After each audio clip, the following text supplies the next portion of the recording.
Usually when you think about the infrastructure that keeps you safe, you probably picture physical things like the concrete in a dam or the water pipes buried under your street. Right, or the electrical grid humming above your head. Exactly, the reinforced steel in your car's chassis, tangible stuff. You could literally reach out and knock on it.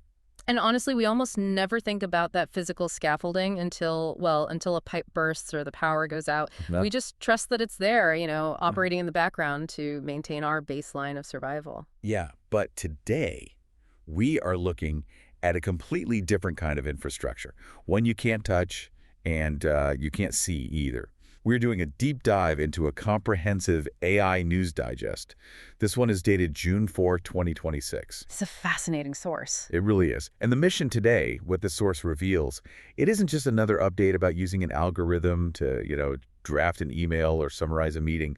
It maps out how these invisible algorithms are quietly becoming the literal infrastructure of human safety. Yeah, the digest captures this very specific inflection point.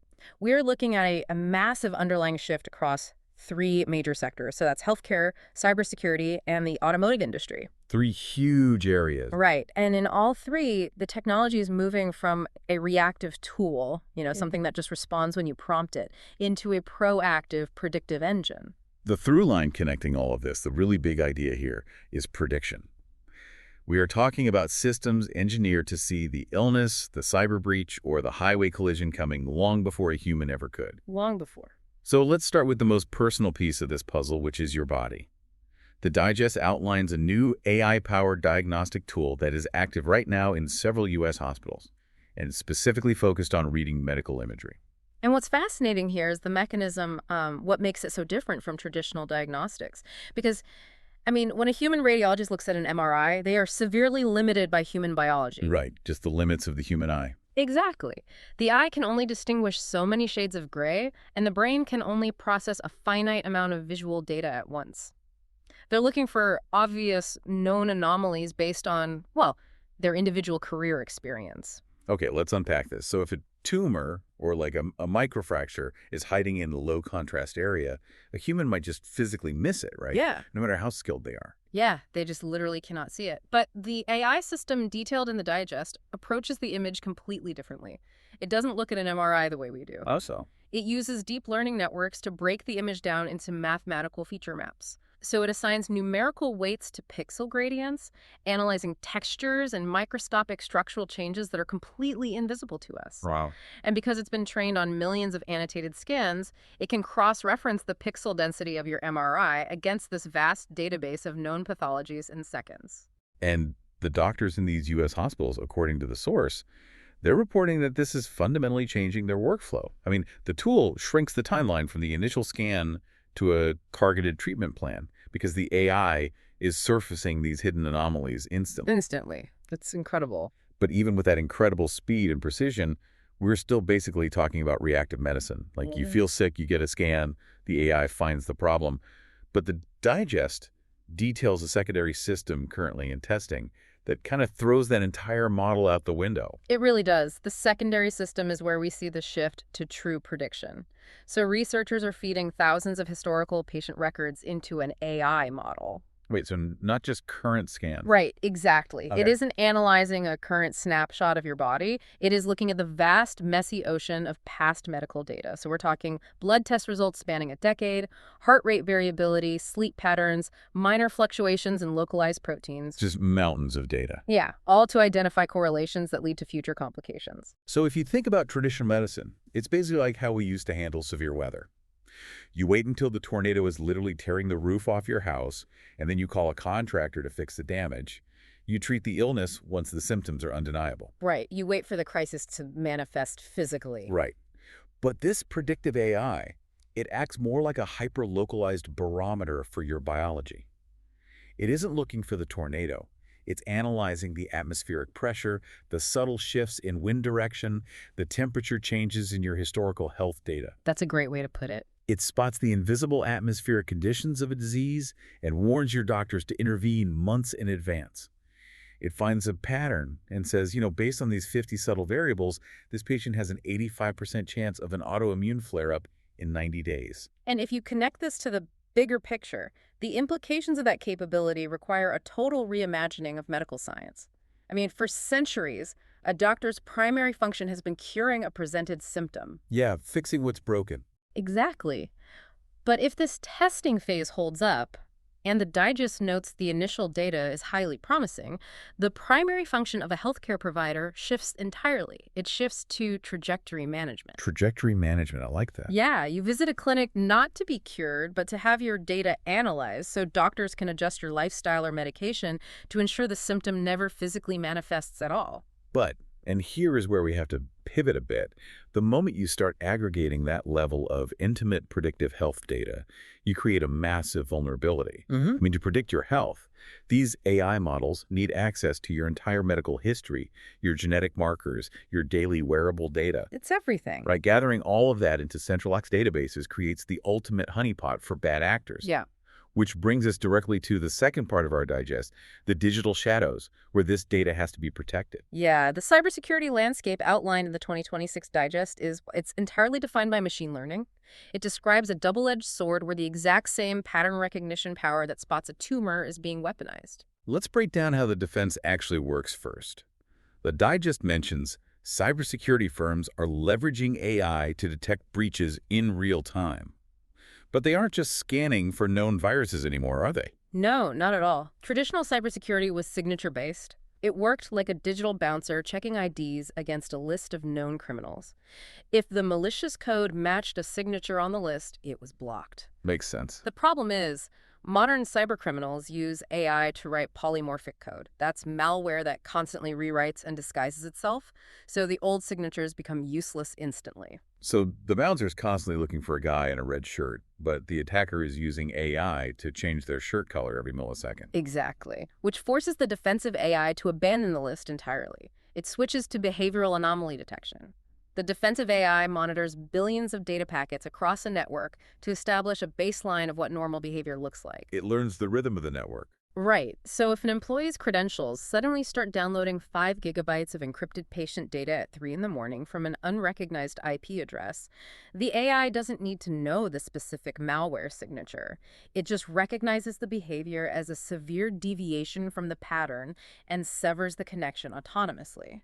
But the digest highlights that cybercriminals are running their own adversarial networks. They're using machine learning to probe those defenses, analyzing how the defensive AI reacts, and then automatically mutating their attack vectors to find the blind spots. It's an endless cycle. And here's where it gets really interesting, because I have to push back a little on the broader implications of this setup. If the defenders and the attackers are both using machine speed AI to constantly outsmart each other, doesn't this just collapse into a permanent automated stalemate? Right. Are we just trapped in a loop with two supercomputers playing a zero-sum game of chess forever? I get why it seems that way, but a permanent stalemate implies an equal balance of power. Yeah. The architecture of cybersecurity heavily favors the attacker. Really? Why is that? Well, the defensive AI has to secure every single vulnerability, every port, every endpoint perfectly, 100% of the time. The offensive AI only needs to find one microscopic flaw just once to compromise the entire system. Oh, wow. Yeah. And when you factor in the stakes, which, as the digest notes, involve the infrastructure controlling power grids, water supplies, financial markets, governments cannot accept the odds of a simple arms race. Because eventually, the offensive AI just gets lucky. Or it simply brute forces a novel solution the defense hasn't modeled yet. So the digest outlines the global response to this mathematical disadvantage, which is international collaboration. Governments and private firms are forming alliances to pool their threat data instantly across borders. A unified front. Exactly, because the threat is inherently borderless. A machine learning algorithm doesn't care if the server it's attacking is in Tokyo or London or New York. By sharing threat data globally, these alliances are utilizing federated learning. What does that mean in practice? It means if a novel attack vector probes a water treatment facility in Germany, the defensive AI there analyzes the mutation and instantly updates the behavioral baseline for every allied server on the planet. Oh, so it's the cybersecurity equivalent of herd immunity. That's a perfect analogy. They're ensuring their collective defensive data set is always vastly larger and more diverse than the offensive data set used by the criminals.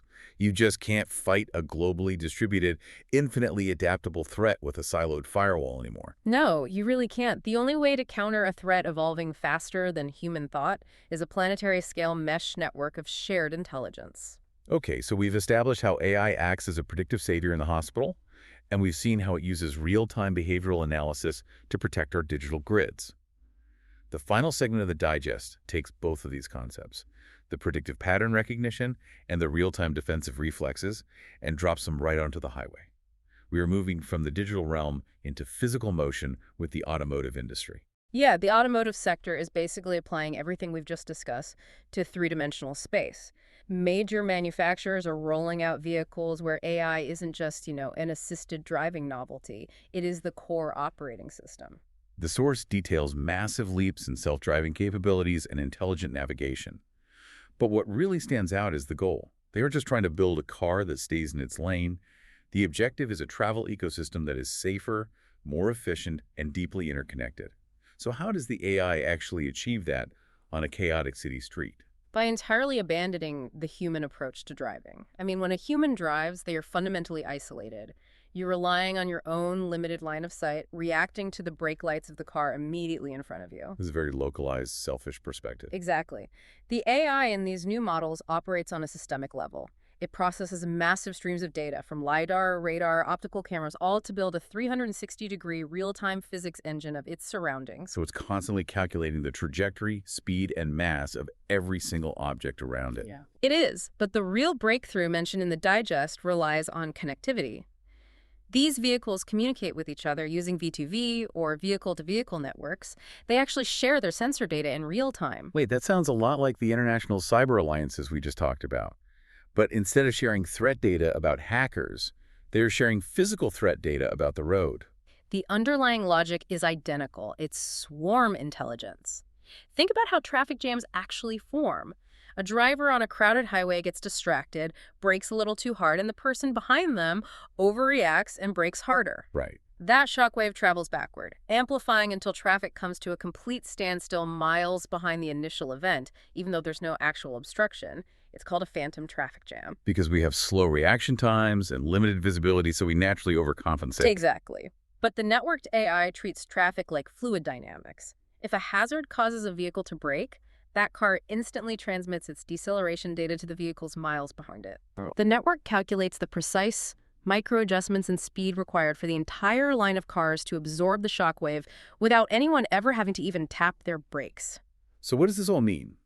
It regulates the flow of the physical vehicles the exact same way the cybersecurity AI regulates the flow of data packets. It's looking for the anomaly, like a car swerving or a pedestrian stepping off the curb, and executing a defensive maneuver in milliseconds. Yes, it represents the ultimate synthesis of the technologies outlined in the digest.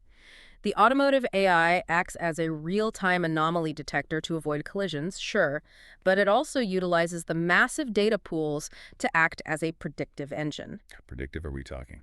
It analyzes historical traffic patterns, current weather conditions, road closures, all of it, to route you around bottlenecks before they even materialize. So it's the hospital diagnostic tool all over again. But instead of monitoring the subtle historical variables of your blood pressure to prevent a disease, it's monitoring the pulse of the city's infrastructure to prevent a systemic breakdown of your commute. It is actively managing the trajectory of the physical world. And this raises an important question, or at least it highlights a profound transition documented here. We are watching AI move from an isolated software application to a foundational layer of our shared reality. And the reality for you listening right now is that this invisible infrastructure is already coming online.